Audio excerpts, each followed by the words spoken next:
একলা জীবন একলা মরণ, একলা থাকতে কিসের ভয়। এ দুনিয়ার মানুষগুলো কেউ তো কারো নয় গো, এ দুনিয়ার মানুষগুলো কেউ তো তোমার নয়। একলা জীবন একলা মরণ, একলা চলতে কিসের ভয়। এ দুনিয়ার মানুষগুলো কেউ তো তোমার নয় গো, এ দুনিয়ার মানুষগুলো কেউ তো তোমার নয়। স্বার্থ ছাড়া কেউ চলে না, মনের ব্যথা কেউ বুঝে না। স্বার্থ ছাড়া কেউ চলে না, মনের কথা কেউ বোঝে না। কারো দুঃখ দেখলে করে দুঃখিনীর অভিনয়। এ দুনিয়ার মানুষগুলো কেউ তো তোমার নয় গো, এ দুনিয়ার মানুষগুলো কেউ তো তোমার নয়। একলা জীবন একলা মরণ, একলা চলতে কিসের ভয়। এ দুনিয়ার মানুষগুলো কেউ তো তোমার নয় গো, এ দুনিয়ার মানুষগুলো কেউ তো তোমার নয়। স্বার্থ ছাড়া কেউ চলে না, মনের ব্যথা কেউ বোঝে না। স্বার্থ ছাড়া কেউ চলে না, মনের ব্যথা কেউ বোঝে না। তোমার দুঃখ দেখে তারা দুঃখিনীর অভিনয়। এ দুনিয়ার স্বার্থপর কেউ তো তোমার নয় গো, এ দুনিয়ার মানুষগুলো কেউ তো তোমার নয়। একলা জীবন একলা মরণ, একলা চলতে কিসের ভয়। এ দুনিয়ার মানুষগুলো কেউ তো তোমার নয় গো, এ দুনিয়ার মানুষগুলো কেউ তো কারো নয়। যে বুঝবে তোমার মনের কথা, যে মুছে দিবে সকল ব্যথা। যে বুঝবে তোমার মনের কথা, যে মুছে দিবে সকল ব্যথা। সে আল্লাহর সাথে কোনো কথা রাখবে না আর কোনো ভয়। সে আল্লাহর সাথে কথা বলো, থাকবে না আর কোনো ভয়। এ দুনিয়ার মানুষগুলো কেউ তো কারো নয় গো, এ দুনিয়ার মানুষগুলো কেউ তো কারো নয়। একলা জীবন একলা মরণ, একলা থাকতে কিসের ভয়। এ দুনিয়ার মানুষগুলো কেউ তো কারো নয় গো, এ দুনিয়ার মানুষগুলো কেউ তো তোমার নয়। লিল্লাহি তাকবীর। আওয়াজ দিতে খুব সমস্যা নাকি ও বাবারা? আল্লাহু আকবার শব্দটা যদি আওয়াজ দিয়ে ভালোবাসার সঙ্গে বলেন তো আল্লাহ আপনার জীবনের গুনাহ মাফ করে দিবেন। জোরে বলুন লিল্লাহি তাকবীর। কেন গো বাবা? এরপরও যে দুর্বল দেখলাম, তো আল্লাহর উপরে কি আপনাদের এনার্জি নাই নাকি? বলে মাওলানা সাহেব জালসা শুনে শুনে আর ওয়াজ শুনে শুনে এনার্জি সব ফেল হয়ে গেছে। ও আল্লাহর বান্দা, মরা পর্যন্ত এনার্জি রাখতে হবে, আল্লাহ আমাদের সব। এই কথা মাথায় রেখে যতদিন জীবনটা টুকটুক করে চলছে আল্লাহর নামেই ধ্বনি তুলতে হবে। জোরে বলুন লিল্লাহি তাকবীর। চলমান সভার যোগ্যতম সভাপতি মহাশয়, উপস্থিত মাদ্রাসার যোগ্য শিক্ষক মণ্ডলী, উপস্থিত এই মাদ্রাসার হাজার হাজার ছাত্র মৌলবি পাস করে নিয়ে সম্মুখে ডানে বানে পিছনে বসে আছেন, সুপ্রিয় শ্রোতা মণ্ডলী, পর্দার আড়ালে অত্র এলাকার শিক্ষিতা মা ও বোনেরা, লাখো কোটি শুকরিয়া সে আল্লাহর, যে আল্লাহ চকসুকদেবপুর দারুল হাদিস রহমানিয়া মাদ্রাসার প্রতি বছরের ন্যায় 2025 সালের আজ কত তারিখ? 7 তারিখ। 7 তারিখ আল্লাহ নির্ধারণ করে এতগুলো জনগণকে সম্মুখে বসিয়ে দিয়ে আমার মতো ছোট একটা মৌলবি সাহেবের কথা শোনার জন্য নয়, আল্লাহ এবং আল্লাহ রাসূলকে ভালোবাসার ক্ষেত্রে আপনারা বসে কষ্ট করে জালসা শুনছেন, সে আল্লাহ লাখো কোটি শুকরিয়া। বলুন আলহামদুলিল্লাহ।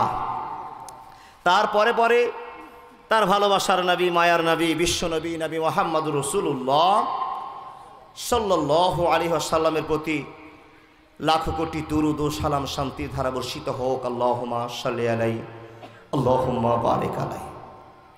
সম্মানীয় উপস্থিতি, আজকে আমাদের চকসুখদেবপুর দারুল হাদিস রহমানিয়া মাদ্রাসার উন্নতিকল্পে আয়োজিত সভা। এর আগে দেখেছি যে আমাদের এই সভাগুলোতে, এই জালসাগুলোতে 7টা থেকে লোক আসা শুরু করেছে, 7টা থেকে লোক আসা শুরু করেছে।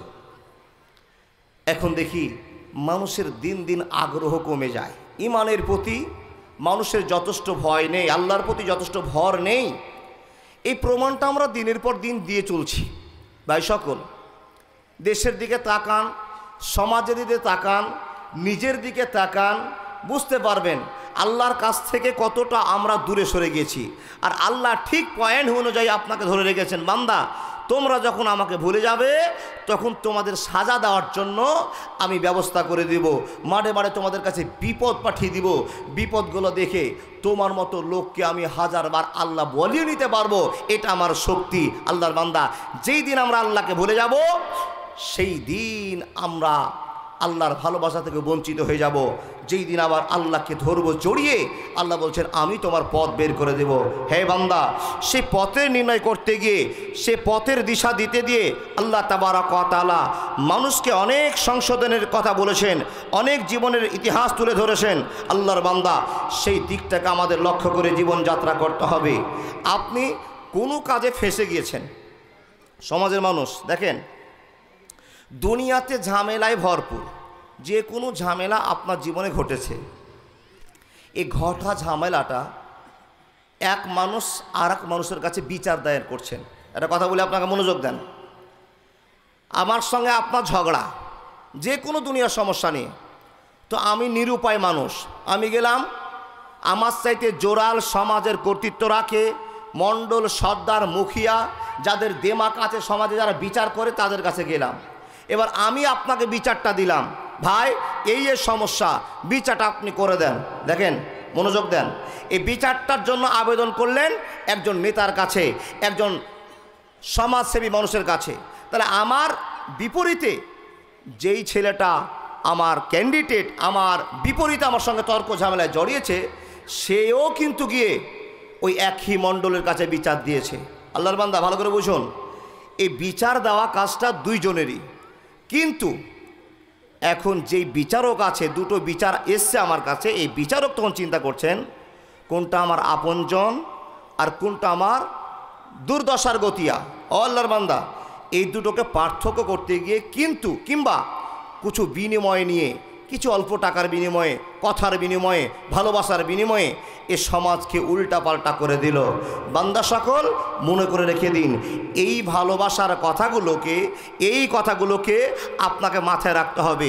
দুনিয়ার কাউকে বিচার দিয়ে সুষ্ঠু বিচার পাওয়া যাবে না। এমন একজনকে বিচার দিব যেই বিচারে কোনো ভেজাল থাকবে না। সেই বিচার যাকে আমরা দিব, সেই বিচারের মালিকটার নাম হচ্ছেন আল্লাহ। আল্লাহর বান্দা, আপনারা মনোযোগ দিয়ে শুনে যান। সে আল্লাহকে পৃথিবীর যত রকমের কেলেম আছে, সে আল্লাহকে আপনাকে খবর দিতে হবে। আল্লাহর বান্দা, এখানে আমরা যতগুলো মানুষ বসে আছি সবাই কিন্তু আল্লাহকে যোগ্য সম্মান দিয়েছি, না হলে এই ভালোবাসাটাতে আমরা বসতাম না। দেখুন, আল্লাহকে যথেষ্ট ভয় করি, নবী মুহাম্মদুর রাসূলুল্লাহ পড়ুন, সাল্লাল্লাহু আলাইহি ওয়াসাল্লামকে যথেষ্ট ভালোবাসি, তাই কিন্তু আমরা জালসাকে প্রাধান্য দিয়ে এখানে বসে গিয়েছি। আল্লাহর বান্দা, মনে রেখে দিন, আপনি যদি কোনো বিপদে পড়েন, যে কোনো বিপদ ছোট হোক আর বড় হোক, বিপদ থেকে উদ্ধার হতে হলে আল্লাহকেই আপনাকে বিচার দিতে হবে, অন্য জায়গায় বিচার আপনার হবে না। প্রমাণ আল্লাহ তাবারক ওয়া তাআলা বলছেন। আপনি বলবেন, মাওলানা আমার যে কোনো সমস্যা হোক, যে কোনো চাওয়া পাওয়া হোক, আল্লাহকে বলতে হবে? বলে হ্যাঁ মাওলানা, আমি যদি আল্লাহকে কোনো কথা বলি তো আমার কথা আল্লাহ শুনবেন? দেখেন, এই যে একটা সন্দেহ।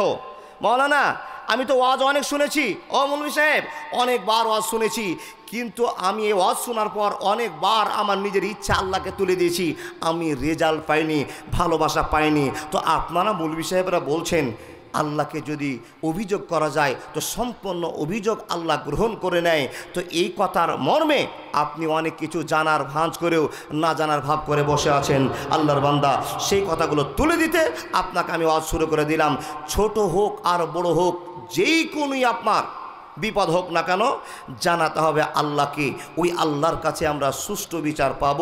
তার প্রমাণ আল্লাহ বান্দাকে চিনে, আল্লাহ চিনে জানে, আর আল্লাহ বান্দার কথা শুনে। এ টোটাল কথা নিয়ে আজকে আমার বক্তব্য হবে। প্রমাণ আল্লাহ বলছেন, বিসমিল্লাহির রহমানির রহিম, ওয়াকালা রাব্বুকুম উদউনি আস্তাজিব লাকুম ইন্নাল্লাযীনা ইয়াস্তাগফিরুনা আন ইবাদাতি সায়াদখুলুনা জাহান্নামা দাখিরিন। কথা বলতে আরম্ভ করলাম, মনোযোগ দিয়ে কথাগুলো শোনার চেষ্টা করুন। হে আল্লাহর বান্দা বান্দিরা, আমি যেই দুটো কথা আপনাকে বলার জন্য দণ্ডবান হয়েছি, এই কথাগুলো বলে আপনার ইমানের কিছু পরিবর্তন নিয়ে আসা হবে। মানুষের দল শুনে জানা, আল্লাহ তাবারাক ওয়া তাআলা বলছেন, ওয়াকালা রাব্বুকুম উদউনি আস্তাজিব লাকুম ইন্নাল্লাযীনা ইয়াস্তাগফিরুনা আন ইবাদাতি সায়াদখুলুনা জাহান্নামা দাখিরিন। বন্ধুরে আমার, কান খুলে শুনে যান। এখানে আমরা যতগুলো মানুষ বসে আছি, আমরা যদি আল্লাহকে বিচার দিই, আল্লাহর কাছে দোয়া করি, এ আল্লাহ আমাকে একটা সন্তান দাও, আল্লাহ মেয়ে দাও কিংবা ছেড়ে দাও, কিংবা আমার বিচার সুষ্ঠু করে দাও, হে আল্লাহ আমার ছেলে অসুখ পড়ে আছে, আমাকে সুস্থতা দান করে দাও, আমি নিজে বিপদে পড়ে আছি, বান্দা হিসাবে আপনি আল্লাহকে জানাবেন। আর আল্লাহ আপনার দোয়াটা কত কার্যকর করে গ্রহণ করবেন। হে মানুষের দল, আপনার কাছে সুন্দর করে বলতে আরম্ভ করলাম। আল্লাহ বলছেন, বান্দা যখনই তুমি আমাকে অভিযোগ করবে, তোমার অভিযোগটা সঙ্গে সঙ্গে গ্রহণ করা হবে, অসুবিধা হবে না, হবে না, হবে না।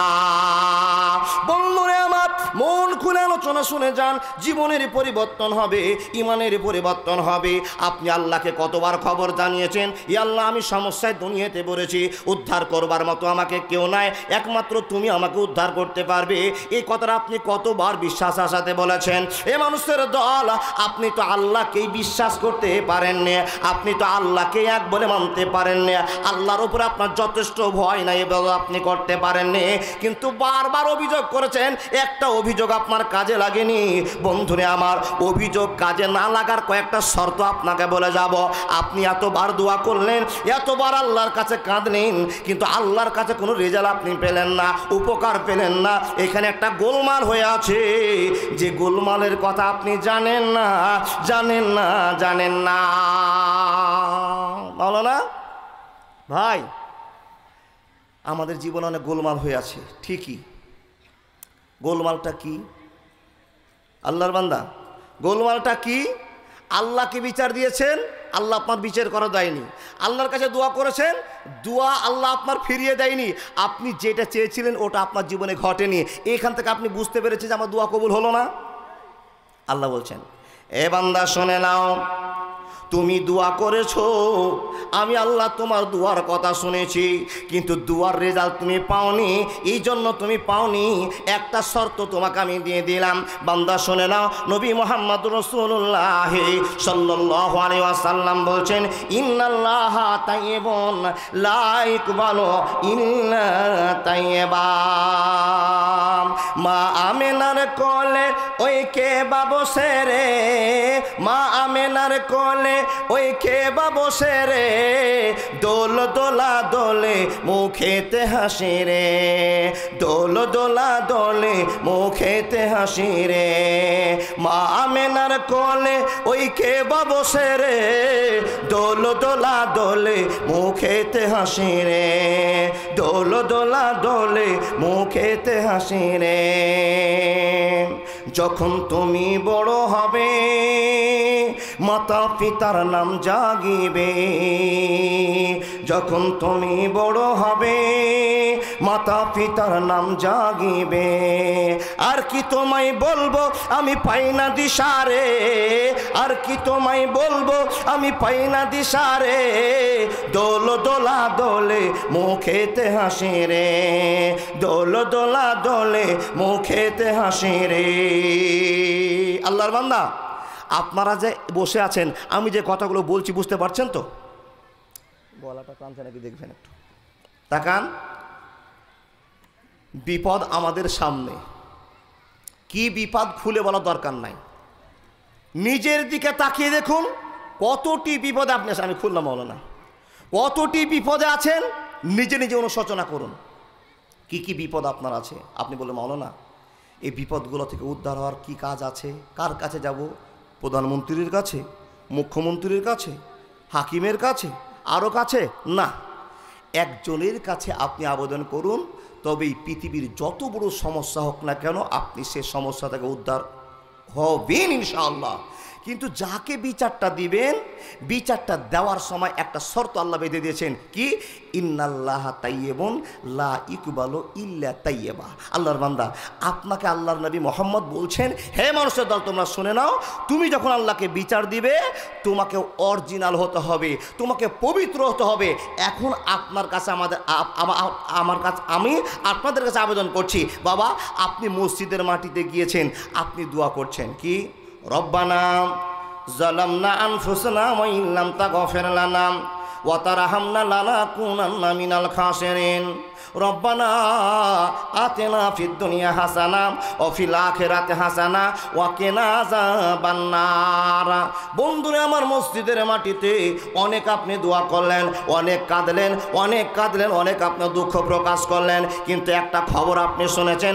আমি ইমদাদুল্লাহ আপনাকে বললাম, অকালা রব্বুকুম উদউনি আস্তাজিব লাকুম। হে মানুষের দল, যতই ছোট অভিযোগ হোক না কেন, যতই বড় অভিযোগ হোক না কেন, আল্লাহর কাছে বললে আল্লাহ শুনবে।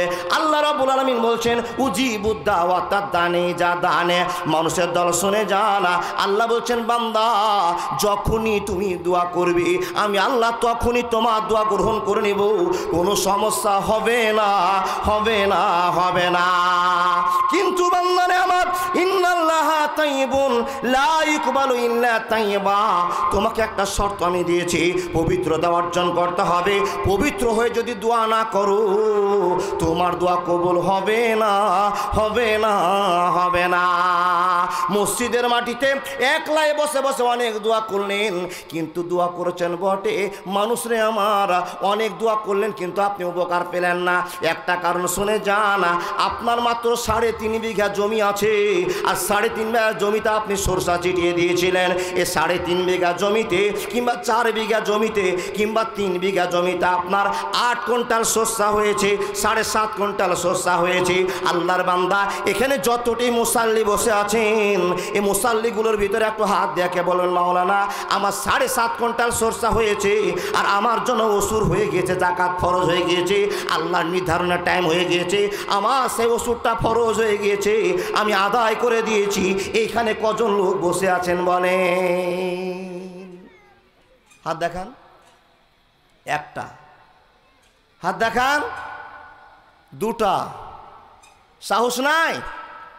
আপনি সারা রাত যদি তাহাজ্জুদের মাটিতে বসে রাতে কাঁদেন তো আপনার দোয়া হবে না, কাজে লাগবে না। বলে কেন? বলে আপনার জমিতে 7.5 কুইন্টাল সরষা হয়েছে, আল্লাহর যেটা প্রাপ্য সেটা আপনি বের করতে পারেননি। মনে রেখে দেন, আপনি হারাম ভক্ষণ করেছেন। আপনার জমিতে 20 মণ ধান হয়েছে, আর 20 মণ ধান হওয়ার পরেও আপনি 1 মণ ধান ফকির, মিসকিন, গরিব, দুঃখী মাদ্রাসাকে দিতে পারেননি। 1000টা মানুষ বসে আছেন, দেখেন সারা রাত কাঁদলে আপনার দোয়া কবুল হবে না। আল্লাহ বলছেন, বান্দা আমার শক্তি তুমি শুনে নাও, ওয়াকালা রাব্বুকুম উদউনি আস্তাজিব লাকুম ইন্নাল্লাযিনা ইস্তাকবিরুনা আন ইবাদাতি সায়াদখুলুনা জাহান্নামা দাখিরিন। বান্দারে, আমার কাছে দোয়া করলে আমি গ্রহণ করবই, কিন্তু বান্দা একটা জায়গাতে তোর আমি দোয়া কবুল করতে পারবো না। অপবিত্র হালাতে তুমি দোয়া করবে আর আমি আল্লাহ তোমার দোয়া শুনবো, এটা কখনো হতে পারে না। আপনি বলবেন, মাওলানা তাহলে আমরা অপবিত্র? জি হ্যাঁ, আপনি ভিকাহারের মাটিতে 7.5 কুইন্টাল সরষা বিক্রি করে চলে এসেছেন, মাছ নিয়েছেন, মাংস নিয়েছেন, ভাত খেয়েছেন, এই রক্ত উৎপন্ন হয়েছে, হারাম রক্ত নিয়ে আপনি আল্লাহর কাছে কাঁদছেন। আল্লাহ বলছেন, আমি কথা দিয়েছিলাম ঠিক, উজিবুদ দাওয়াতাদ দানি যা দানে। হে বান্দা, কথা দিয়েছিলাম ঠিক, কিন্তু তুই অপবিত্র আছিস, তোর দোয়া আমি কবুল করব না। আল্লাহর বান্দা আল্লাহর কাছে বললে বান্দা যদি কোনো অভিযোগ করে কত তাড়াতাড়ি কবুল হবে আপনি জানেন? আলহামদুলিল্লাহ, মজিবুর ভাই এখানে কোরআন দিয়েছে। দেখেন আল্লাহ বলছেন, বান্দা একখানা ভালোবাসা তুমি যদি আমাকে তুলে দাও, আমি আল্লাহ তোমাকে 70খানা ভালোবাসা তুলে দেবো, এটা আমার ক্ষমতা।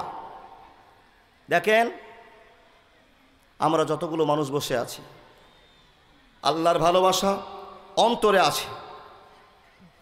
মনে রেখে দিন, আপনি যে দোয়াটা করেছেন অরিজিনাল হালাতে যদি দোয়াটা একবার করে দেন, কসম আল্লাহর, যা প্রমাণ পাওয়া যাচ্ছে সেই প্রমাণ সাপেক্ষে আপনাকে কথা বলছি, রাইফেলের গুলি মিস্টেক হতে পারে, ভেদাভেদে থাকতে পারে, সময় লাগতে পারে।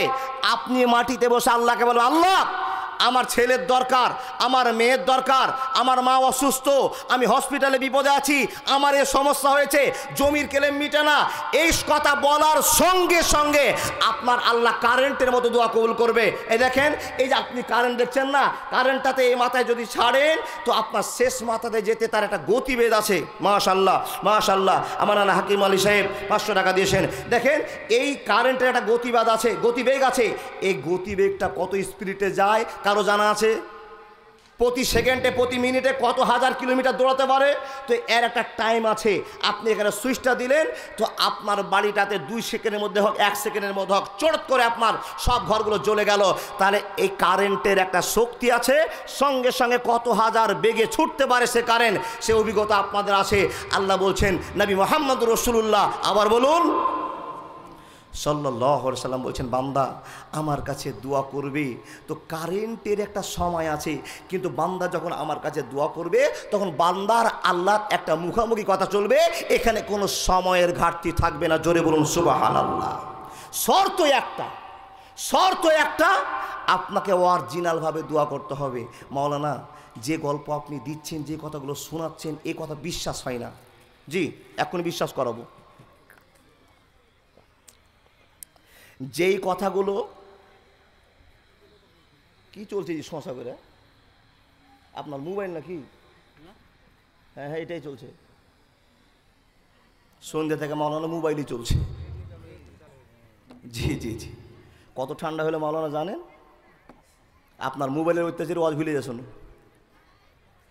দেখেন দেখেন, জি সুন্দর হয়েছে আলহামদুলিল্লাহ। কত তাড়াতাড়ি দোয়া কবুল হবে আপনাকে বোঝায়। আল্লাহর বান্দা তাকান তাকান আমার দিকে। আল্লাহর নবী এক রাতে মক্কা ছেড়ে মদিনায় চলে গিয়েছিল। এই চলে যাওয়াটাকে কি আমরা কোন ভাষাতে আমরা জানি? হিজরত। আলহামদুলিল্লাহ। বন্ধু আমার শোনন, অত্যাচারের সীমা পার হয়ে গেল। আপনাকে বলার অপেক্ষা আর করতে হবে না, বুঝার অপেক্ষা করতে হবে না। মনোযোগ দিয়ে কথাগুলো শোনার চেষ্টা করুন। গভীর রজনী হয়ে গেল, রাত বেশি হয়ে গেল। নবী আমার নিজের যন্ত্র নিয়ে চলতে আরম্ভ করলেন। উদ্দেশ্য হলো মদিনায় চলে যাব। মুহাম্মদুর রাসূলুল্লাহ সাল্লাল্লাহু আলাইহি ওয়াসাল্লাম চলতে আরম্ভ করলেন। চলে গেলেন, রাস্তা অতিক্রম হয়। বন্ধুরে আমার, অনেক সময় পার হওয়ার পর মক্কা থেকে নবী মুহাম্মদ যখন মদিনায় চলে গেলেন, মদিনার মাটিতে গিয়ে আশ্রয় নিয়ে নিলেন। আর মদিনার মাটিতে আশ্রয় নিয়ে 13 বছর যে জীবনটা কাটালেন, 13 বছর যে জীবনটা কাটালেন, এই আল্লাহর বান্দা বান্দিরা ভালো করে মনে রেখে দেন। 13 বছর যে জীবনটা মদিনার মাটিতে কাটালেন, এই জীবনটা সম্পর্কে অনেক কিস্সা আছে, কাহিনী আছে, হাদিস আছে, মানুষের দল। আপনাকে এই কথা বলার আমি আর অপেক্ষা রাখতে পারলাম না। আল্লাহর বান্দা বান্দিরা, নবী মুহাম্মদ দিন কায়েম করে চলে যান। এমন তো সময় নবীজির কানে একটা খবর আসলো, ওগো নবীজি আপনি যেদিন রাতে মক্কা ছেড়ে মদিনায় পালিয়ে যান, চলে আসেন। ইয়া রাসূলুল্লাহ, মক্কাতে আপনার আরো বন্ধু থেকে গিয়েছে, আপনার আরো দলবল থেকে গিয়েছে। আপনাকে যারা বিশ্বাস করেছে, আশহাদু আল্লা ইলাহা ইল্লাল্লাহ ওয়া আশহাদু আন্না মুহাম্মাদান আবদুহু ওয়া রাসূলুহু। ও নবী মুহাম্মদ, আপনার প্রেমে যারা পাগল হয়ে গিয়েছে, আল্লাহ আপনার আল্লাহকে যে বুঝে নিয়েছে, ও মুহাম্মদ উম্মত, আপনার কাছে খবর একটা পৌঁছানো দরকার ছিল, তাই খবরটা দিচ্ছে। নবী গো, রাত্রে আপনি মক্কা থেকে চলে এসেছিলেন, কিন্তু আপনাকে যারা মেনেছিল ওরা আপনার খবর জানে না। ওরা সকালে উঠে দেখছে তো আপনি আর মক্কাতে নেন। আল্লাহর নবী শুনে যান, ওরা পাগল হয়ে গিয়েছে।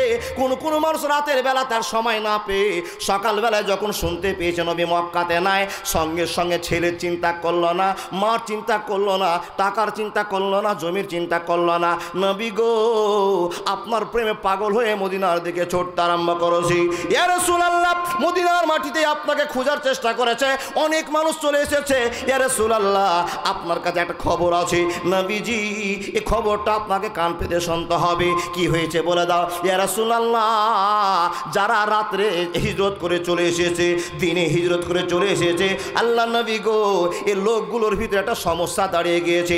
নবীজি বলেন, কি সমস্যা দাঁড়িয়েছে? আল্লাহ নবী শুনে যান, আমাদের যত মুসলমান মক্কাতে আছে, এই মুসলমান গালার উপরে এই মুসলমানগুলোকে কত অত্যাচার করছে আবু লাহাব, আবু জেহেল, উমাইয়া ইবনে খালব। ইয়া রাসূলুল্লাহ, খবর পেয়ে গেলাম ওই মুসলমানদের উপরে হাজার অত্যাচার নিপীড়ন চালু হয়েছে। বন্ধুরে আমার, আল্লাহ নবী চোখ থেকে টপ টপ করে জল। ও আল্লাহ, আমাকে যারা ভালোবেসেছে, আমার আল্লাহকে যারা মেনে নিয়েছে, মাবুদ তুমি নিজের চোখে দেখেছো। এ আল্লাহ, আমাকে যারা প্রেম ভরে জেগেছে, আমার ভালোবাসা পেয়েছে, আল্লাহ গো, আমার সে দলবল মক্কার মাটিতে আছে, কিন্তু তাদেরকে নিষ্পেষণ করা হচ্ছে, অত্যাচার করা হচ্ছে, মাঠে চাষবাস করতে দেওয়া হচ্ছে না, তাদেরকে পানি খেতে দেওয়া হচ্ছে না। আল্লাহ, তুমি এর বিচার করে দাও, এর বিচার তুমি একমাত্র করতে পারো।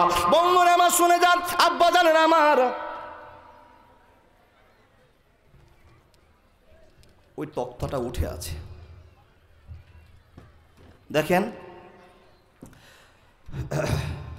কি বলছিলাম গো বাবা? জি, মক্কাবাসীর উপরে অত্যাচার আমার মনে আছে, তো আপনাদের আছে কিনা এটা প্রমাণ নিলাম। বন্ধু আমার, মক্কার মাটিতে সরগোল পড়ে গেল। নবীজি রাতে বিদায় হয়ে চলে গিয়েছেন।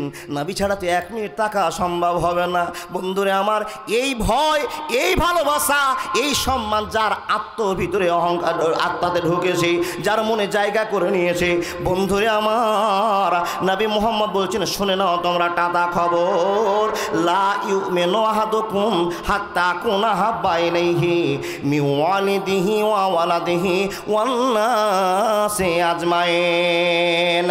বন্ধুরে আমার, ওই সমস্ত মানুষদেরকে লক্ষ্য করে আল্লাহ নবী বলতে আরম্ভ করলেন, লা ইউমিনু আহাদুকুম হাত্তা আকুনা হাব্বা ইলাইহি মিন ওয়ালিদিহি ওয়া ওয়ালাদিহি ওয়ান নাসি আজমাইন। ও মুসলমান, তুমি কান খুলে শুনে নাও, যতক্ষণ নবীর উপরে তোমার ছেলে মেয়ে বিবি বাল বাচ্চা টাকা পয়সা ধন সম্পদের যত ময়া আছে, সব ময়ার চাইতে নবী মুহাম্মদের প্রতি ভালোবাসা না জাগবে, তোমাকে তো তখন মুমিন বলা যাবে না, যাবে না, যাবে না। দয়ার নবীজি, আমরা তোমায় ভুলতে পারি না। তুমি জন্ম নিলে মায়া মেনার করে, খোদার করুণা ঝরে পড়ে। তুমি সিরাতে রাসূল মারিফাতের বুলবুল, তোমার দোয়া কবুল করতে খোদা দেরি করে না। তোমার আম্মা আমেনা ওগো দুধ মাহানে মা। দয়ার নবীজি, আমরা তোমায় ভুলতে পারি না। তোমার আম্মা আমেনা ওগো দুধ মাহানে মা। একবার জোরে বলুন না সুবহানাল্লাহ। কথা বলতে আরম্ভ করলাম, আমার আজকে শেষ করতে হবে।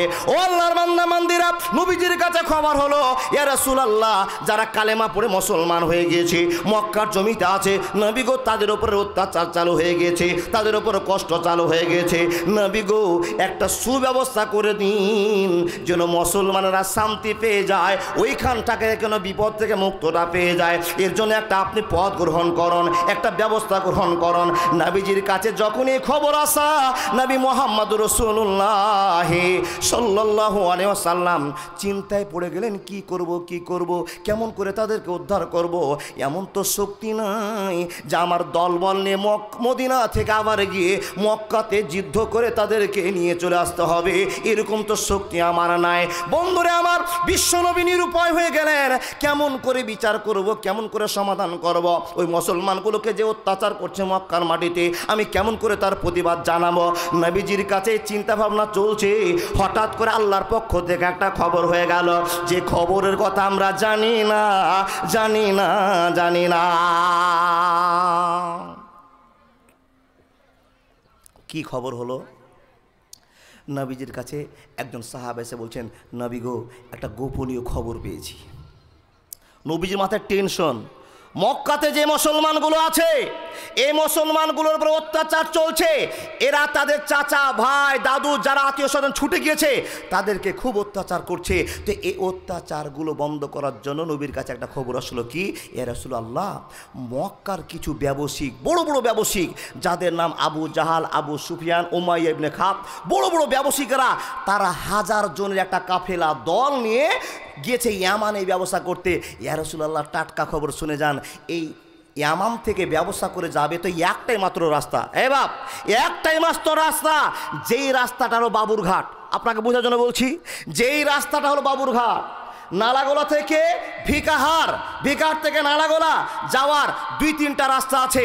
আপনি আমতুলি হয়ে যেতে পারেন, বাবুরঘাট হয়ে যেতে পারেন, আবার আপনি মান্দাপড়া হয়ে যেতে পারেন, আল্লাহর বান্দা। কিন্তু সেই পথ যেটা সুপথ, যেটা ভালো পথ, ভালো রাস্তা, যেই রোডে কোনো ভেজাল নাই, সেটা হলো এমন একটা রোড, এমন একটা রাস্তা, সেই রাস্তার ওপর দিয়ে মক্কা বাহিনীকে ব্যবসা করে যেতে হবে। নবীজির কানে খবরটা আসলো। আপনাকে একটাই কথা বুঝাবো, যে আল্লাহকে যদি আপনি অভিযোগ করেন, তো অভিযোগটা, আপনার দুয়াটা কত তাড়াতাড়ি আল্লাহর কাছে কবুল হবে, সে গল্পটা আপনাকে শোনাচ্ছি। কিন্তু যে গল্প বলছি, একটা গাঁজাখড়ি গল্প নয়। আল্লাহর বান্দা, খুব মনোযোগ দিয়ে শুনে যান কথা। নবী গো, এই রাস্তা দিয়ে যাবে, তো রাস্তাটার নাম হলো বদর। কি বললাম? বদরের ওপর দিয়ে এ কাফেলা, এ দলেরা যাবে। ওই কানে গিয়ে আমরা তাদের সঙ্গে কথা বলবো। কি কথা বলবো? যে তোমরা কেন আমাদের এই সমস্ত ভাই বাপ চাচাদের উপরে, যারা আশহাদু আল্লা ইলাহা ইল্লাল্লাহু ওয়া আশহাদু আন্না মুহাম্মাদান আবদুহু ওয়া রাসূলুহু কালেমা পড়েছে, ওদের উপরে তোমরা কেন অত্যাচার করছো? তোমরা যদি সেখানে অত্যাচার করো, তো তোমাদেরকে আজকে টাটকা খবর দিচ্ছি, শুনে যাও।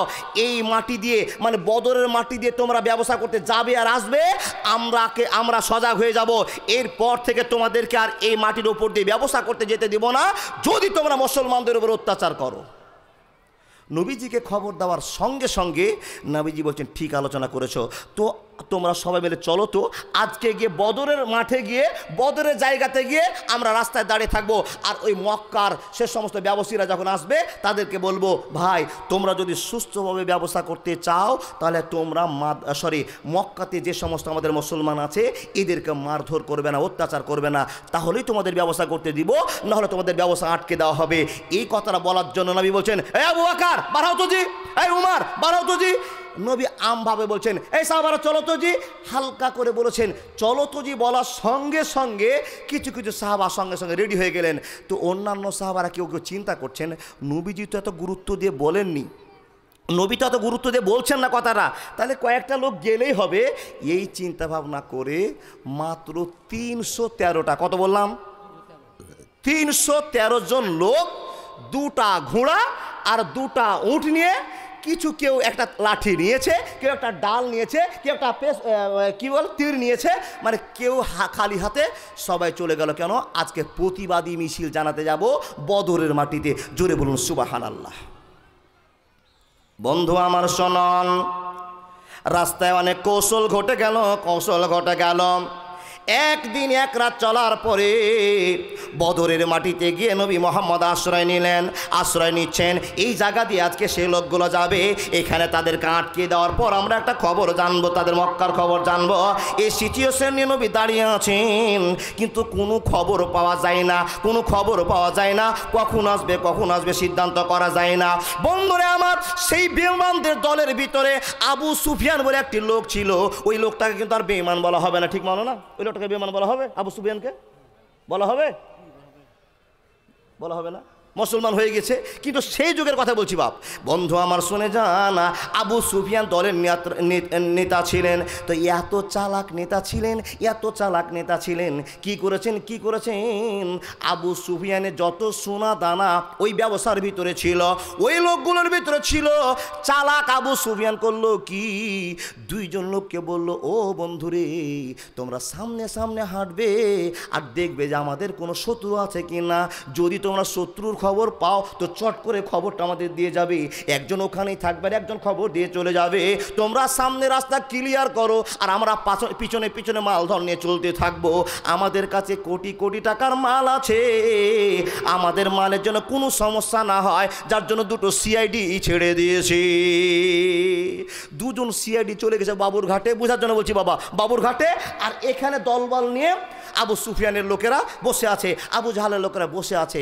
খবর নিতে গেছে দুটো লোক। তো দুটো লোক কুয়া থেকে কোনো সময়ের ভিতরে, ওই সময়ের ভিতরে পানি উঠাতে গেছে। আর আল্লাহ নবীর দুজন সাহাবা ঘুরতে এসছেন। আল্লাহ নবীও রাস্তাতে অপেক্ষা করে বসে আছেন, কখন আসছেন, কোন সাইড দিয়ে আসবে। তো সাহাবারা তোমরা সবাই অ্যালার্ট হয়ে থাকো, তোমরা সব জেগে থাকো, কোন দিক দিয়ে সেই কাফেলা দল যাবে আমরা তাদেরকে ধরে আমাদের কথাগুলো জানাবো। দেখেন ঝামেলাটা লাগছে কি করে। এ আল্লাহর বান্দা, দুইজন সাহাবা ঘুরতে এসে দেখেন যে মক্কার দুটো লোক কুয়া থেকে পানি তুলছে। এ বাপ ভালো করে শোনেন, মক্কার দুটো লোক কুয়া থেকে পানি তুলছেন। যখনই পানি তোলা দেখা, সেই আল্লাহ নবী দুজন সাহাবা ওই দুটো লোককে ধরে নিয়েছেন। এই তোমাদের বাড়ি কোথায়? বলে আমাদের মক্কাতে। তোমরা কোথায় এসছো? বলে আমরা এমানে ব্যবসা করতে যাচ্ছিলাম, আমরা আবার মক্কায় ফিরে যাচ্ছি। তো খবর তো জানা হয়ে গেল, লোক চলে এসেছে। তোমাদের কতটি লোক আছে? বলে না। কতটি লোক আছে? বলে না। তাদেরকে ধরে নিয়ে গেলেন নবীর কাছে। আর যখন ধরে নিয়ে যাচ্ছেন তখন নবী আল্লাহু আকবার, আল্লাহুম্মা বাইদ বাইনি ওয়া বাইনা খাতাইয়া কামা বাতা বাইনাল মাশরিকি ওয়াল মাগরিবি, নামাজ চালু করে দিয়েছেন। আর দুইজন লোককে ধরে নিয়ে এসে তাদেরকে সাহাবারা বলছেন, ও ভাইয়েরা তোমরা মক্কা থেকে চলে এসেছো, তোমাদের কাছে একটা জানার আমাদের কৌতূহল জেগে আছে। তোমাদের যে দলটা আজকে ব্যবসা করার জন্য এসেছে, এই দলটার ভিতরে কতটি লোক আছে তোমাদের বলতে হবে। ওই লোক দুটো বলে না, ওই লোক দুটো বলে না। আল্লাহ নবী সাহাবারা জোর করে চাপন দিতে আরম্ভ করেছেন, আওয়াজ কড়া করতে আরম্ভ করছেন। আর নবীজি নামাজ পড়ছেন, এমন তো সময় তাদের কথাগুলো কানে আসছেন। সাহাবারা যখন জিজ্ঞেস করছেন, ওই দুটো লোককে কোনো উত্তর দেয় না। এমন ঝামেলা তাদের ভিতরে আটকে গিয়েছে। যখন উত্তর না দিয়েছে তখন তাদেরকে আঘাত করতে আরম্ভ করেছেন। নবীজি তাড়াতাড়ি করে সালাম ফিরে দেওয়ার পর সাহাবাদেরকে বলছেন, সাহাবারা শুনে নাও, তোমরা নেকি করতে এসে কেন গুনাহ করতে আরম্ভ করেছো? সাহাবারা রে, তোমরা কি জানো না আমাদের নামাজ ইন্না সলাতি ওয়া নুসুকি ওয়া মাহিয়ায়া ওয়া মামাতি লিল্লাহি রাব্বিল আলামিন, লিল্লাহি রাব্বিল আলামিন। এ সাহাবার দলেরা শুনে নাও, তোমার নামাজ, তোমার রোজা, তোমার হজ, তোমার দান, তোমার রোজা করা যত নেকি আছে, যত কর্ম করেছো, সব কর্ম আল্লাহকে খুশি করার জন্য করেছো। কিন্তু আমি নবী তোমাদেরকে একবার শাসন করে দিলাম, যে লোকগুলোকে তোমরা আঘাত করতে আরম্ভ করেছো, এই লোকগুলোকে আর কোনোদিন আঘাত করবে না। মুসলমান কাউকে আঘাত করবে না, মুসলমান কাউকে আঘাত করবে না। অতএব তোমরা লোক দুটোকে ছেড়ে দাও। লোক দুটো যে কথা বলছে সত্য কথা বলেছে, তারা মিথ্যা কথা বলেনি। আবাজান, দাদা বন্ধু, খুব মনোযোগ দিয়ে কথাটা শুনে যান। লোক দুটোর কাছে নবীজি আসলেন। আসার পর বলছেন, বাবু সত্য করে বলো তো সোনা, তোমরা কতটি লোক আছো? তো বলে 1000 থেকে কিছু বেশি হবে। কতটি উট আছে? 700 কিংবা 800 উট আছে। কতটি ঘোড়া আছে? ওইরকম 700-800 ঘোড়া আছে। আল্লাহ নবী চিন্তা করছেন, এত লোক আর তাদেরকে যদি আমরা বাধা দিতে যাই তাহলে একটা হই হাল্লা চালু হয়ে যাবে, তাহলে তো হই হাল্লা হয়ে যাবে। তো সেই লোক দুটোকে ছেড়ে দিল, যাও তোমরা চলে যাও, তোমাদের কাছে খবর পেয়ে গেছি। এবার ওদেরকে ছেড়ে দিয়ে নবীজি বৈঠকে বসলেন। যখন নবীজি কোনো কাজ করতেন তো সবাইকে সঙ্গে করে নিয়ে কাজ করতেন। এটা হলো ইমানের একটা চক্র। আল্লাহর বান্দা, এটা ইমানের একটা ভালোবাসা। যখন কোনো কাজ করবেন 10 জনকে নিয়ে বসে কাজ করিয়েন তো সমাধান পাওয়া যাবে। আমার টাইমটা লম্বা হয়ে চলে যাচ্ছে, দেখেন খুব শর্টকাটের ভিতরে ওই লোক দুটো চলে গেল। নবীজি বলছেন, সাহাবা, ও সাহাবারা তোমরা শোনো, আমাদের কাছে মাত্র 300টা লোক আর তাদের কাছে 1000টা লোক। বাধা দিতে গেলে একটা প্রতিক্রিয়া সৃষ্টি হতে পারে, একটা ঝামেলা সৃষ্টি হতে পারে। তো এই ঝামেলা না হওয়ার এক মোড় নিয়ে তোমরা বসে থাকবে, খবরদার ঝামেলার দিকে আগিয়ে যাবে না। বাপ দেখেন দেখেন দেখেন, খবরদার ঝামেলার দিকে যাবে না, আমি নবী তোমাদেরকে খবর দিলাম। বন্ধু আমার, এবার নবীজি সতর্ক হয়ে গেলেন, তাদের মুখামুখি হয়ে গেল, দল আসছে, নবীজি ঢাল হয়ে দাঁড়িয়ে গেলেন। হে আল্লাহর বান্দা বান্দিরা, আমাদের কাছে ঢাল আছে। নবীজি দাঁড়িয়ে গিয়ে বলছেন, ও ভাইরা আমার, তোমরা মক্কার মানুষ, তোমাদের সঙ্গে একটা পরামর্শ করার জন্য এসেছি। কি পরামর্শের জন্য এসেছো? হযরত মুহাম্মদ বলছেন, ভাইরা তোমরা মক্কাতে বসবাস করছো, আমাদের মুসলমান কিছু মক্কাতে আছে, এদের উপর কেন অত্যাচার তোমরা করছো? তোমাদেরকে প্রতিবাদ জানার জন্য আমরা এসেছি। বন্ধুরে আমার, যখন এই কথা বলা, এই সমস্ত লোকেরা যারা বেঈমান লোক, যারা মূর্খ লোক, বেঈমান লোক ছিল, ওরা হুঙ্কার দিতে আরম্ভ করলো, এ মুহাম্মদ তোমার কথা আমরা একটা মানব না, তোমার কথা একটা শুনবো না। হযরত মুহাম্মদ বলছেন, কেন আমার কথা শুনবে না? বলে, তোমার জন্য রাতে ঘুম উড়ে গিয়েছে, তোমার জন্য আমার ছেলে আজকে মুসলমান হয়ে গিয়েছে, তোমার জন্য আমার বৌমা মুসলমান হয়ে গিয়েছে, তোমার জন্য ছেলেরা পাগল হয়ে গিয়েছে। এ মুহাম্মদ তুমি সামনে থেকে সরে যাও, নাহলে তোমার সঙ্গে বিপদ হয়ে যাবে। 1000 জন লোক আছে, যার জন্য এদের হুঙ্কারটাও বেশি। হুঙ্কার দিয়ে দিয়ে নবীজির সঙ্গে কথা বলতে আরম্ভ করেছেন, নবীকে অপমান করছেন। এমন তো সময় আল্লাহ নবীর সাহাবারা নবীকে অপমান করা কথা শুনে বাঘের মতো হুঙ্কার দিয়ে উঠেছেন। বন্ধুরে আমার, প্রতিবাদ জানিয়ে বলছেন, ও মক্কার লোকেরা, কান খুলে শুনে নাও, নবী মুহাম্মদকে যদি অপমান করে একটা কথা বলো, তো আমরা এখানে 300টা সাহাবী আছি, আমরা মরে শহীদ হয়ে যাব। আমার নবীর উপরে টর্চার করতে দিব না, দিব না, দিব না। মানছি না, মানব না, মানতে পারবো না, আমার নবীজির অপমাননা মানি না, মানছি না, মানতে পারবো না, আমার নবীজির অপমাননা। অপমানকারীরা রক্ষা পাবে না, মানি না, মানছি না, মানতে পারবো না, আমার নবীজির অপমাননা। একবার জোরে বলুন না লিল্লাহি তাকবীর। দেখেন, যেই দিকে লাঠি বেশি থাকবে তার হুকরানি একটু বেশি হবে। কি বলেন? 2 দল প্রতিযোগিতা নেমেছে, দেখছে তো মাত্র এখানে 10টা আর আমরা আছি 30টা, তো 30টা লোকের হিম্মতটা বেশি হবে কিনা? নবীজি যা বলছেন, সাহাবারা যা বলছেন, এরা হুকরে সামনে গিয়ে নবীকে প্রতিহত করার চেষ্টা করছেন, সাহাবাদেরকে অপমান করার চেষ্টা করছেন। আর নবীজি ভয় পেয়ে বলছেন, ও সাহাবারা তোমরা চুপ করে থাকো, ইসলাম তোমাদেরকে সাপোর্ট করেছে আল্লাহকে খুশি করার জন্য। ও মুসলমানেরা শুনে যাও, আমি যতক্ষণ তোমাদেরকে টার্গেট না বলবো ততক্ষণ তোমরা হুঙ্কার ছাড়বে না। তার কারণ মুসলমান তাদেরকে বলা হয়, যারা মুসলমান অরিজিনাল হবে তারা বিলাই মারলে জাহান্নামে যাবে, মানুষ মারা তো দূরের কথা। জোরে বলুন সুবহানাল্লাহ। বাপ জানেন না, মুসলমান একটা বিলাইকে মারলে বিলাইকে মারার জন্য জাহান্নামে যাবে, নবীজি বলেছেন। সেই নবী বলছেন, সাহাবারা তোমরা মানুষ মারার সিদ্ধান্ত করিও না, মানুষ মারলে সোজাই জাহান্নামে চলে যাবে, মানুষ মারার সিদ্ধান্ত করবে না। নবীজি সাহাবারকে টিকে রাখছেন, ধরে রাখছেন। এমন তো অবস্থায় সেই মক্কা বাহিনীর হুঙ্কার বেড়ে গেল। নবীজি চিন্তা ভাবনায় পড়ে গেলেন, কি করব, কি করব, কি করব। 2 দিকে দল আটকে আছে, একদিকে নবীজির দল, একদিকে মক্কার দল। আন্দোলন শুরু হয়ে যাবে, মারামারি শুরু হয়ে যাবে। নবী মুহাম্মদ রাসূলুল্লাহ ভয় পাচ্ছেন। মাত্র 300টা আমরা লোক, আর তারা 1000-এর ঊর্ধ্বে লোক, 800টা ঘোড়া, 800টা উট আছে, আর তাদের কাছে কত অস্ত্রশস্ত্র আছে কিচ্ছুই জানি না। কিন্তু যে প্রতিক্রিয়া শুরু হয়ে গেল, যে ঝামেলা শুরু হয়ে গেল, যুদ্ধ ছাড়া আর কোনো উপায় নাই। নবীজির মনটা খুব দুর্বল হয়ে গেল। খুব ভালো করে বুঝবেন বন্ধু আমার, নবীজি দুর্বল হয়ে গেলেন। আল্লাহ গো, মাত্র 300টা লোক আর 1000 লোকের সঙ্গে কেমন করে পেরে উঠব? কিন্তু মাবুদ তুমি যদি আমাকে সাহায্য করো, হে আল্লাহ, এ সাহায্য যদি তুমি আমাকে করে দাও, পৃথিবীর কেউ রক্ষা করতে পারবে না, পারবে না, পারবে না। ওয়াকালা রাব্বুকুম উদউনি আস্তাজিব লাকুম ইন্নাল্লাযীনা ইস্তাকবিরুনা আন ইবাদাতি সায়াদখুলুনা জাহান্নামা দাখিরিন।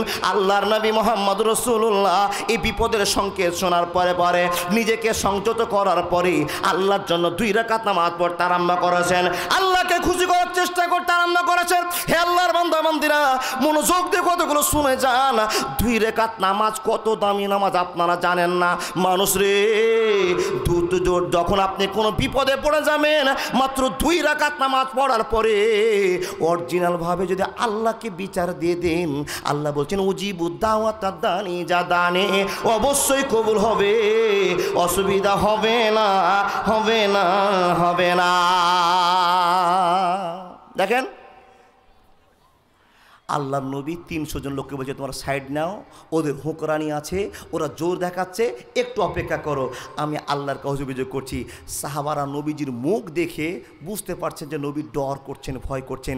তখন একজন সাহাবার নাম তার মেঘদাদ, কি বললাম, মেঘদাদ রাদিয়াল্লাহু তাআলা আনহু দূর থেকে ছুটে এসে নবীজিকে বলছেন, নবীজি আপনার এত সুন্দর চেহারা, এত টকবগে চেহারা, কিন্তু মলিন মলিন মনে হচ্ছে, ঠান্ডা ঠান্ডা মনে হচ্ছে, ইয়া রাসূলুল্লাহ আপনি বলুন না গো নবী, আপনি কি ভয় করছেন? খবরদার ভয় করবেন না, আমি মেঘদাদ যতক্ষণ বেঁচে থাকবো আমি 1,00,000 জনকে পিছনে ফেলতে পারবো, এরকম আমার তাগত আছে নবী, শুধু আপনি সাহস দেন, আমি মেঘদাদ 1,00,000 যুদ্ধের জন্য যথেষ্ট হব। দেখেন কত বড় কনফিডেন্স, নবীর মুখটাকে উজ্জ্বল করার জন্য এত বড় সাহস দিচ্ছেন। আবু বকর বলছেন নবীজি চিন্তা করবেন না, আল্লাহ আপনার সঙ্গে আছে। আল্লাহ নবী নিরুপায় হয়ে গিয়ে আল্লাহ নবী 2 রাকাত নামাজ শুরু করলেন। আল্লাহ নবী 2 রাকাত নামাজ পড়ে দোয়া করতে আরম্ভ করেছে। দেখেন আপনাকে আজকে দুয়াই বুঝাবো, দুয়াটা কি আপনাকে জানতে হবে। নবীজি বলছেন, হে আল্লাহ, আল্লাহুম্মা ইনতাহালিক হাজিহিল ইসাবাতিল ইয়াউম। নবীজি নামাজ পড়ার পরে 2খানা হাত আকাশের দিকে উঠিয়ে দিয়ে এত নিরুপায় হয়ে দোয়া করতে আরম্ভ করেছেন, এত কাতর হয়ে দোয়া করতে আরম্ভ করেছেন। রব্বুল আলামিনের নবী যখন দোয়া করতে আরম্ভ করেছেন আপনাকে শিখিয়ে দিয়েছে, এ মানুষের দল, যখন তোমরা আল্লাহর কাছে দোয়া করবে আল্লাহর মনটা পাগল করে দাও, আল্লাহকে নরম করে দাও, আল্লাহর মনটা ঠান্ডা করে দাও। বন্ধুরা আমার চট করে বলবেন, মাওলানা আল্লাহর মনটা কি দিয়ে ঠান্ডা করা যাবে? আল্লাহর নাম করে ঠান্ডা করতে হবে। তো আল্লাহকে ঠান্ডা করার নামগুলো কি আছে? বন্ধুরা আমার শুনে যান, মসজিদের মাটিতে যখন আপনি নামাজ চালু করে দিয়েছেন, আলহামদুলিল্লাহি রাব্বিল আলামিন আর রহমানির রহিম মালিকি ইয়াউমিদ্দিন ইয়্যাকা না'বুদু ওয়া ইয়্যাকা নাস্তাইন, সবই আল্লাহকে ঠান্ডা করার কথা। আল্লাহর কাছে প্রশংসা করার পর বিশ্বনবী নবী মুহাম্মদুর রাসূলুল্লাহ উচ্চকণ্ঠে বলে সাল্লাল্লাহু আলাইহি ওয়াসাল্লাম আল্লাহর কাছে দোয়া করে বলছেন, আল্লাহ আমি আজকে প্রতিবাদ করার জন্য, প্রতিবাদী মিছিলের জন্য এসেছিলাম, কিন্তু এসে দেখলাম বড় ঝামেলা আটকে গেলাম গো আল্লাহ রব্বুল আলামিন। তুমি নিজের চোখে দেখছো আমার মাত্র 300টা লোক আছে আর মক্কা বাহিনী 1000-এর উপরে আছে, কোনোদিন সম্ভব হবে না। মাবুদ তুমি যদি সাহায্য না করো, আল্লাহুম্মা ইনতাহালিক হাজিহিল ইসাবাতিল ইয়াম, হে রব্বুল আলামিন তুমি যদি আজকে সাহায্য না করো, কালকে মদিনার মাটিতে আজান হবে না, হবে না, হবে না। আপন বলে যারে ভাবি সে তো আপন না, আপন আমার মা জননী অন্য কেহ না। আপন বলে যারে ভাবি সে তো আপন না, আপন আমার মা জননী অন্য কেহ না। চোখ বুজিয়া মরণ যেদিন হবে আল্লাহকে জানাই মা চোখের পানি সেরে, আমার এই সন্তানের মাওলা কষ্ট দিও না, সবাই ভুলিলেও আমার মাটা ভুলে না। জোরে জোরে বলুন না সুবহানাল্লাহ। বন্ধুরা আমার কথা বলতে আরম্ভ করলাম, নবীজি দোয়া করতে আছেন, এত কাতর হয়ে দোয়া করছেন, এত কান্নার নজরে দোয়া করছেন, নবীজির চোখ বেয়ে টপ টপ করে জল পড়ছেন। আল্লাহর কাছে বলছেন, আল্লাহ যদি তুমি 316টা লোককে মেরে দাও, কালকে মদিনার মাটিতে আজান হবে না, কালকে নামাজ জামাত হবে না। আল্লাহ গো একমাত্র তুমিই পারবে রক্ষা করতে, তুমি ছাড়া কেউ রক্ষা করার মানে আমাদের নাই। আল্লাহ নবী দোয়া করছেন, দোয়া করছেন। বন্ধুরে আমার প্রমাণ পাওয়া যায় বেশ কিছুক্ষণ দোয়া করার পর আল্লাহ নবীর চাদরটা দোয়া করতে করতে ঝরসে পড়ে গেল। এত পাগল হয়ে গিয়েছেন, এত পাগল হয়ে গেছেন, চাদরটা দিয়ে নামাজ শুরু করেছেন, দোয়া করতে আরম্ভ করেছেন। দোয়া করতে করতে এত পাগল হয়েছেন, চাদর খুলে পড়ে গিয়েছে। দূর থেকে বিশ্বনবীর সবচেয়ে ভালোবাসার সাহাবা আবু বকর ছুটে এসে নবীকে চাদরটা গায়ে দিয়ে বলছেন, নবীজি আপনার চোখের পানি আর দেখতে পারছি না, ইয়া রাসূলুল্লাহ আপনার চোখের পানি বন্ধ করুন, আপনি কান্না বন্ধ করে দিন, আপনার দোয়া আল্লাহ কবুল করে নিয়েছে গো নবী। নবী মুহাম্মদের চোখ থেকে টপ টপ করে জল। আবু বকর বলছেন, নবী গো আপনি যদি কান্না করেন তো সাহাবারা ভেঙে পড়ে যাবে, সাহাবারা লোড দিতে পারবে না। ইয়া রাসূলুল্লাহ আপনি যদি স্ট্রং থাকেন তো আপনার সাহাবারা স্ট্রং থাকবে, আপনি যদি দুর্বল হয়ে যান তো আমরাও দুর্বল হয়ে যাব। নবী গো আল্লাহর কাছে দোয়া করেছেন, অবশ্যই আপনার দোয়া আল্লাহ কবুল করবে, আপনার দোয়া কবুল করতে অসুবিধা হবে না, হবে না, হবে না। নবীজির চোখের জল আবু বকর সহ্য করতে পারছেন না। আবু বকর বলছেন, নবী আপনি যদি কেঁদে দুর্বল হয়ে যান তো আমরা সাহাবারা তো গলে যাব, নবী আপনি কাঁদবেন না। এই কথা বলা বলি চলছে, আর হঠাৎ করে নবীজি কাঁদতে কাঁদতে দোয়াটা শেষ করে যখনই চোখটা খোলা, সঙ্গে সঙ্গে নবীজি দেখছেন সামনে দিয়ে জিবরাইল উটের লাগামটা ধরে আছে, উটের দড়ি ধরে আছে, উটটাকে ধরে জিবরাইল আলাইহিস সালাম টানতে টানতে চলে যাচ্ছে। যখনই চোখ খোলা তখনই জিবরাইলকে সঙ্গে দেখা। আল্লাহ নবী বলছেন নারায়ে তাকবীর, জোরে বলুন আল্লাহু আকবার, নারায়ে তাকবীর, বলুন নারায়ে তাকবীর, আল্লাহু আকবার। নবীজির মুখ থেকে আওয়াজ বেরিয়ে গেল, আবু বকর খুশি হয়ে যাও, খুশি হয়ে যাও, খুশি হয়ে যাও, আল্লাহর কাছে যেটা দোয়া করেছি কাজে লেগে গেছে, কাজে লেগে গেছে। আবু বকর শুনে নাও, জিবরাইলকে দেখো ঘোড়ার লাগাম ধরে আছে, আমার সামনে দিয়ে যাচ্ছে, আর জিবরাইলের গায়ে ধুলাবালি পড়ে আছে, অতএব আমাদেরকে সাহায্য করার জন্য ফেরেশতা চলে এসেছে, তোমাদের আর চিন্তা হবে না। বন্ধুরা আমার, আব্বাস রাদিয়াল্লাহু তাআলা আনহু বলছেন, আব্বাস রাদিয়াল্লাহু তাআলা আনহু বলছেন, হে রাসূলের উম্মতিরা মনোযোগ দিয়ে শুনে যান, যেই দিন বদরের যুদ্ধটা হয়, বদরের যুদ্ধটা হয় সেদিন নবীজির চাচা আব্বাস মুসলমান হয়নি, বিপক্ষে প্রতিক্রিয়া শুরু করেছিল, নবীকে মারার জন্য চেষ্টা করেছিল।